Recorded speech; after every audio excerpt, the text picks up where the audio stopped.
अभी प्रेरणा motivation study कर रहे हैं। अभी प्रेरणा के सिद्धांत पढ़ रहे थे। दो सिद्धांत मैंने आपको बताए थे, ठीक है। क्या स्टडी कर रहे थे? अभी प्रेरणा के सिद्धांत। एक पढ़ा आवश्यकतावादी सिद्धांत और एक पढ़ा मनोविश्लेषणात्मक सिद्धांत। ओके। वैसे जो भी हम सिद्धांत पढ़ रहे हैं वो मूलभूत रूप से अधिगम के सिद्धांत हैं। अधिगम और अभिप्रेरणा का ज़बरदस्त संबंध है। मैंने आपको पहले ही कहा कि बिना अभिप्रेरणा के अधिगम लर्निंग तो हो ही नहीं सकती है। इसीलिए बोलो कुछ ऐसे सिद्धांत जिसके अंदर बोलो अभिप्रेरणा की, प्रेरकों की बात कही गई है, वो हम यहाँ अभिप्रेरणा में भी पढ़ते हैं। क्लियर? तो इसलिए मैं स्टडी करा रहा हूँ। बाकी ये सिद्धांत किस टॉपिक में भी पढ़े जाते हैं? बोलो अधिगम लर्निंग में। क्लियर? दो सिद्धांत हमने पढ़े थे।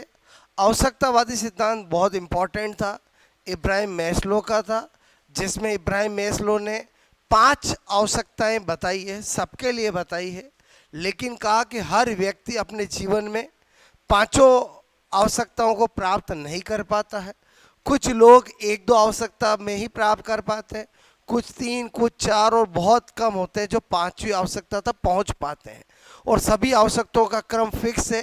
पहली आवश्यकता क्या होती है सबकी?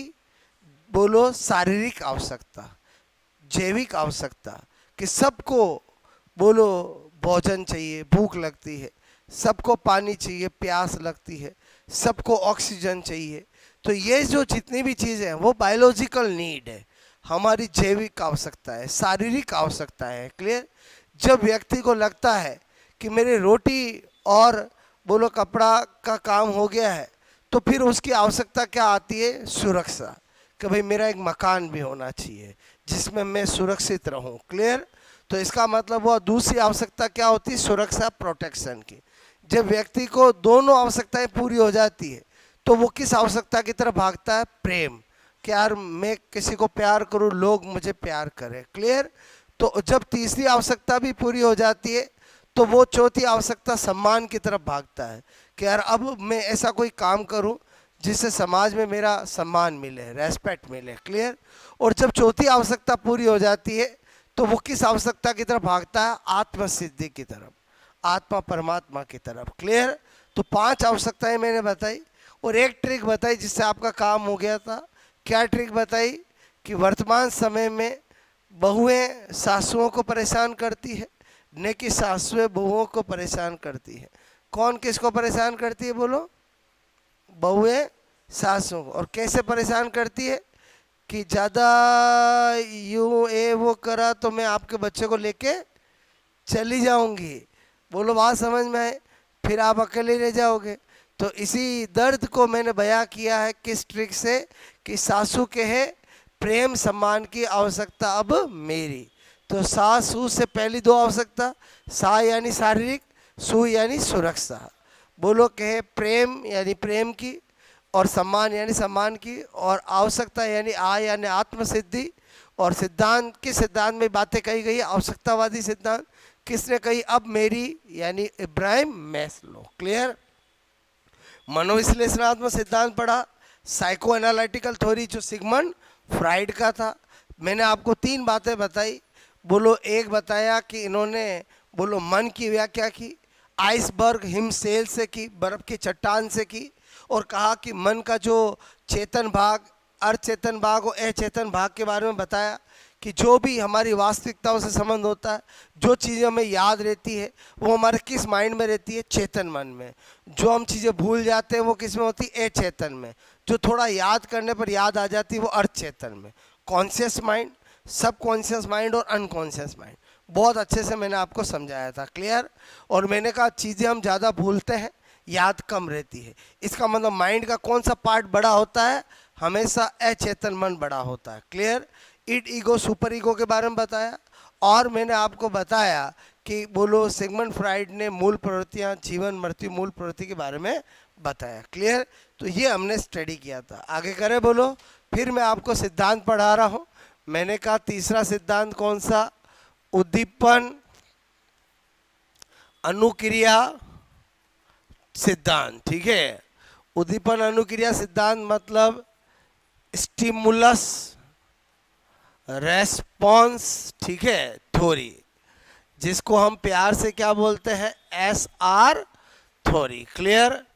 अच्छा, यहाँ पर क्या बता रहा हूँ, मैंने कहा कोई भी सिद्धांत सबसे पहली बात प्रतिपादक, प्रतिपादक कौन है बोलो, थॉर्नडाइक। कौन है बोलो, थॉर्नडाइक। Clear, okay.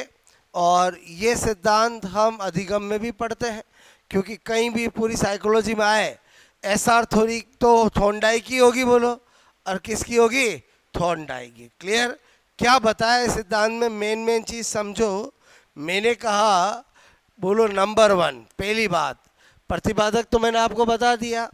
प्रयोग किस पे किया, तो बिल्ली पे किया। किस पे किया था बोलो, बिल्ली पे। बोलो क्या किया था, यहाँ अगर मैं प्रयोग प्रदर्शन करूँ, एक्सपेरिमेंट का प्रेजेंटेशन करूँ, तो ये एक बोलो बॉक्स, एक पिंजरा टाइप है, जिसके अंदर किसको छोड़ा, भूखी बिल्ली को। क्लियर। बोलो किसको छोड़ा, केट को। क्लियर। या मेज पर यहाँ पर फिश यानी मछली का टुकड़ा रखा। क्या रखा, मछली का टुकड़ा। क्लियर। अच्छा, और यहाँ एक लीवर दबाए ऊपर टांका हुआ था, बिल्ली इसको छुएगी तो दरवाज़ा खुलेगा और ये खा लेगी। बोलो बात समझ में। ये मछली का टुकड़ा बिल्कुल बिल्ली को दिख रहा है, लेकिन बिल्ली बाहर ऐसे नहीं जा सकती, तो बिल्ली क्या करती है, बोलो दौड़ के आती है, इसको टच करती है, लेकिन ये ऊंचा होता है, यहीं से गिर जाती है। बिल्ली अपने हर अगले प्रयास में पहले से ज़्यादा बोलो दूर से आती है, बोलो तेज़ी से आती है, और प्रयास करते करते ये टच होता है, गेट खुलता है, बिल्ली इसको खा लेती है। और ऐसा हमारे साथ भी हुआ है।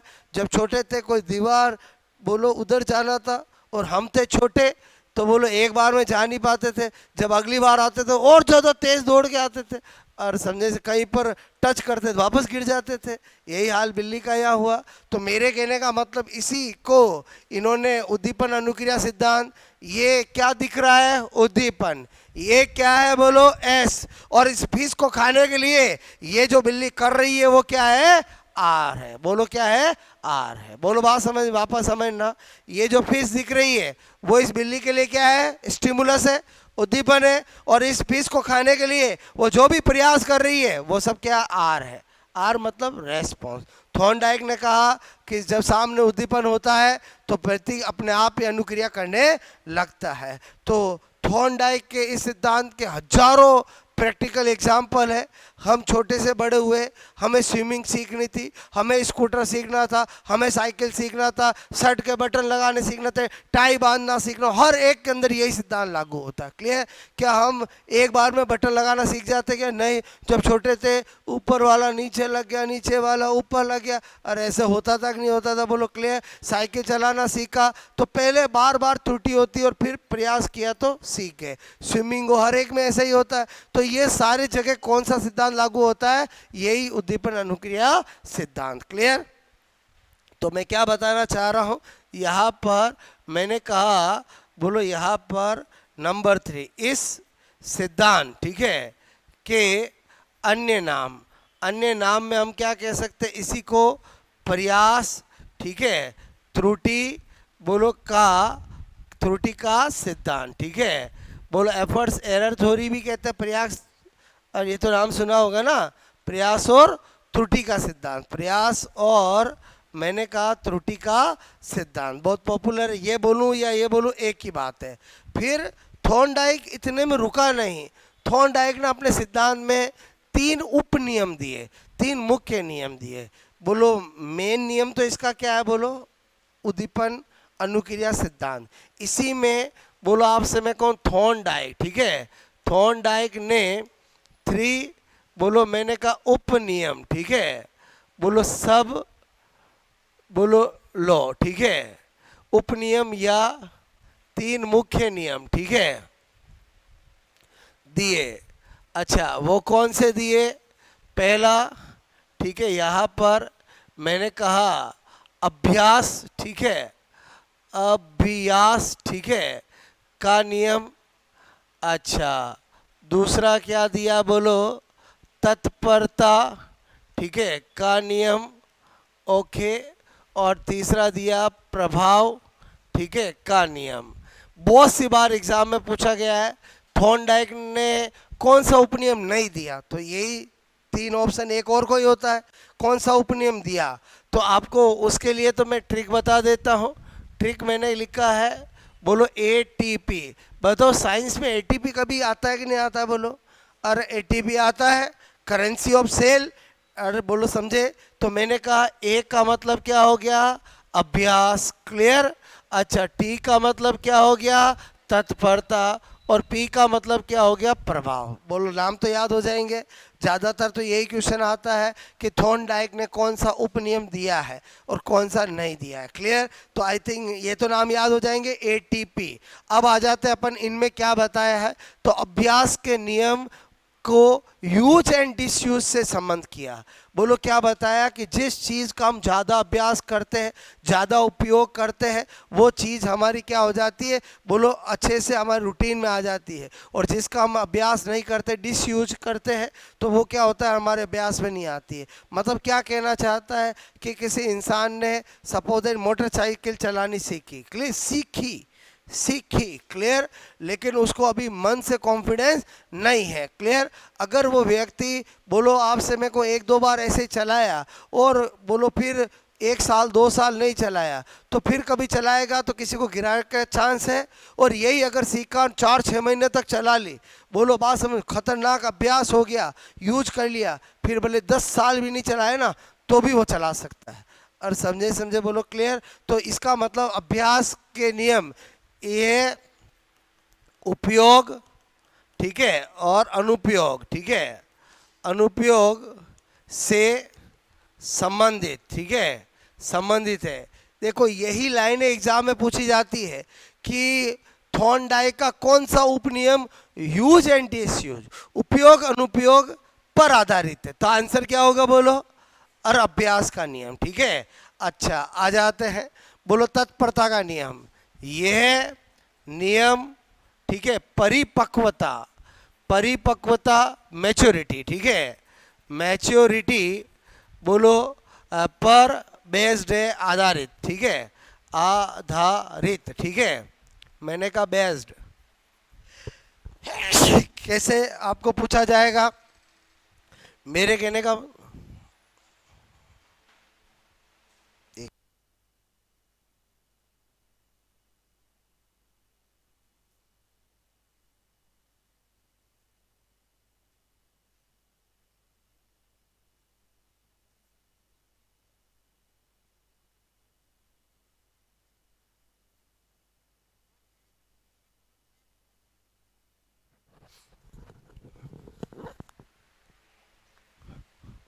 ओके, इधर ध्यान देना, प्रभाव का नियम यह है, मैंने कहा। अच्छा, परिपक्वता का समझना, एग्जाम में पूछा जाए कि थॉर्नडाइक का कौन सा उपनियम मैच्योरिटी, परिपक्वता से संबंध रखता है, एक तो हो जाएगा तत्परता।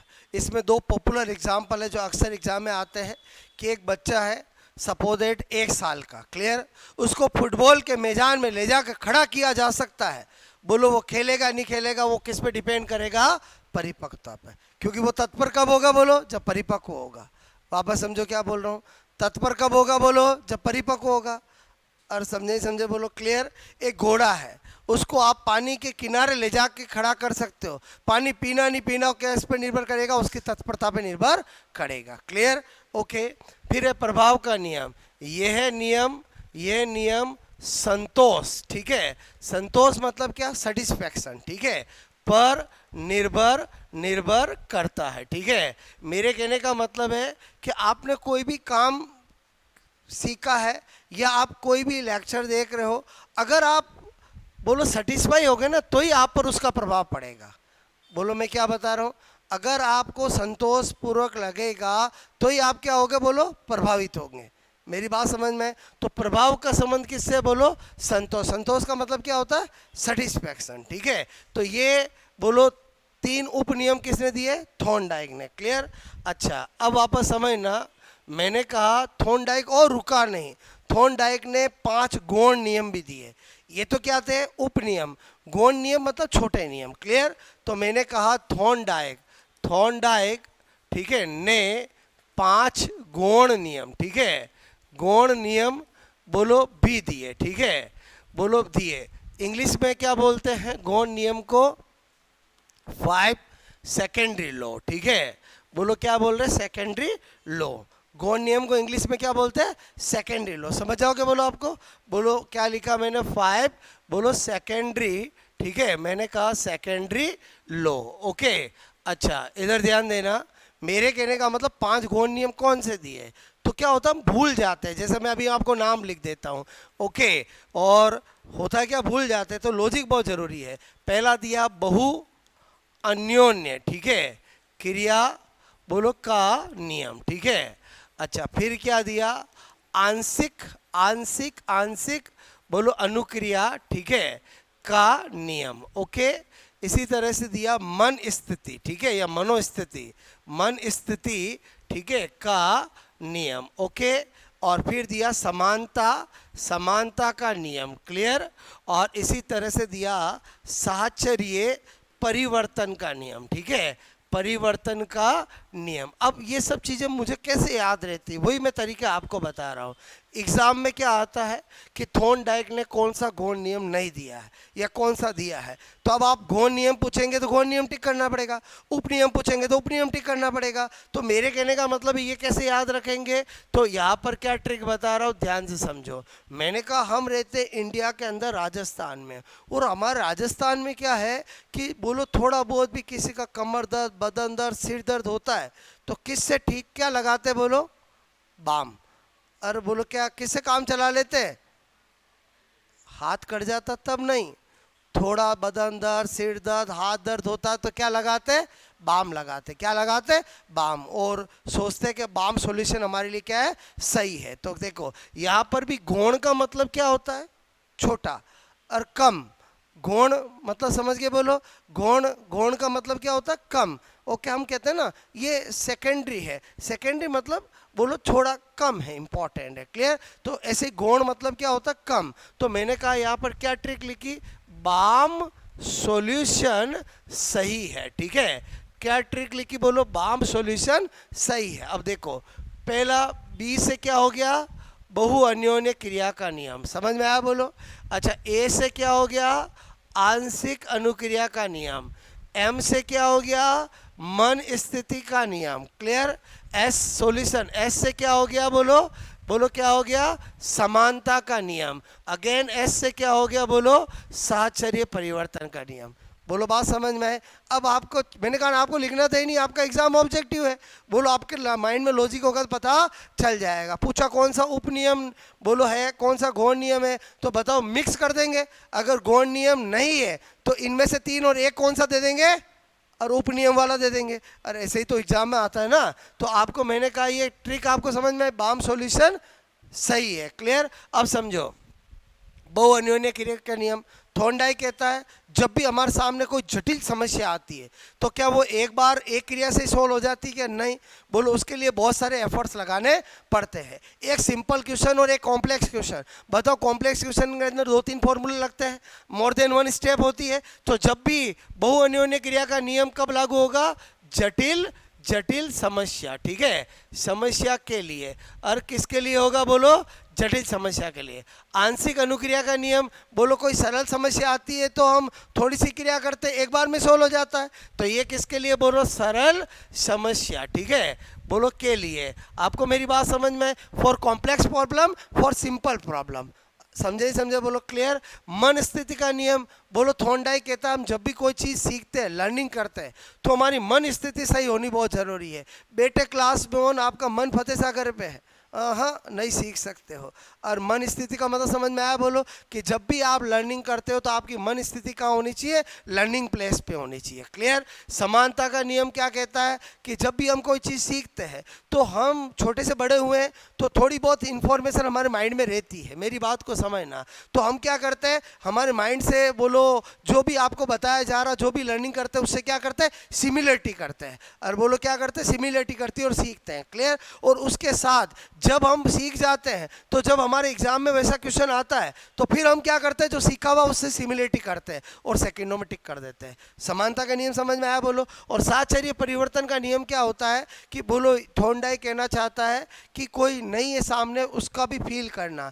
जैसे मैंने कहा, एक माँ है, वो अपने बच्चा रोज स्कूल से आता है, उससे बात करती है, आज क्या स्कूल में क्या पढ़ाया, बोलो टिफिन खाया कि नहीं खाया, क्लियर। अब बोलो बच्चा 4 दिन के लिए कहाँ चला गया, नानी के यहाँ चला गया, कहीं घूमने चला गया, क्लियर। तो मदर उस समय, बोलो फिक्स उस समय, क्योंकि रोज की हैबिट है, बच्चा सामने नहीं है फिर भी उसकी फोटो को देखकर उससे बात करेगी, तो इसको क्या बोलते हैं, साहचर्य परिवर्तन, क्लियर। लेकिन अगेन एग्जाम में ऐसे आपको कोई नहीं पूछेगा कि बहुअन्योन्य क्रिया का नियम का वर्णन कीजिए। एग्जाम में क्या आता समझ में आया बोलो, कौन सा बहुअन्योन्य, कौन सा गौण नियम नहीं बताया, कौन सा बताया। तो मैंने आपको ट्रिक बता दी, क्या बताई, बाम सॉल्यूशन सही, बोलो बाम सॉल्यूशन सही है। बी यानी क्या है बोलो, बहुअन्योन्य क्रिया। ए यानी क्या, एम यानी क्या, सॉल्यूशन यानी समानता, और सही यानी साहचर्य परिवर्तन। और बोलो मैं हिंट दे रहा हूं आपको याद करने का। और उपनियम कितने बताए, 3। बोलो कितना बताए, ए टी पी। ए यानी अभ्यास, टी यानी तत्परता, पी यानी प्रभाव। याद रहेगा बोलो, क्लियर। तो ये मैंने आपको पूरा थॉर्नडाइक बताया, क्लियर, ओके। अब थोड़ी सी मेरे को इमरजेंसी आ गई है तो मैं आ रहा हूँ।